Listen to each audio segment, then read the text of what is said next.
Tällä videolla opastamme, kuinka peset uuden sukupolven Triax-suodattimesi. Pesua varten tarvitset vesiletkun ja vesiastian, johon Triax-suodatin mahtuu kokonaan.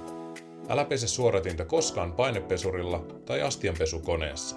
Aluksi poista käsin suodattimesta suuremmat roskat, kuten lehdet ja havunneulaset. Poista suodattimen pohjakorkki ja aseta suodatin pohja maata vasten. Pidä suodatin pystyasennossa ja suihkuta vettä ulkokuoren raoista sisään. Pyöritä suodatinta samalla. Käännä suodatin ylösalaisin ja huuhtele kaikki 9 pesukanavaa voimakkaalla vedellä. Tällä tavoin lika työnnetään ulos sisältäpäin. Huuhtele niin kauan, kunnes vesi on täysin kirkasta. Mikäli suodatin on todella likainen ja kaipaa syväpuhdistusta, suosittelemme käyttämään Aquafinessa suodattimen puhdistustabletteja. Täytä vesiastia vedellä. Lisää veteen 2 suodattimen pesutablettia.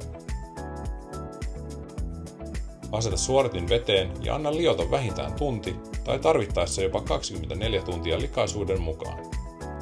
Voit halutessasi pestä useamman suodattimen kerrallaan, jos vesiastia on riittävän suuri. Liottamisen jälkeen huuhtele suodatin huolellisesti pesukanavien kautta. Huuhtele, kunnes vesi on kirkasta eikä vaahtoa enää muodostu. Lopuksi aseta pohjakorkki takaisin paikalleen, minkä jälkeen suodatin on jälleen käyttövalmis.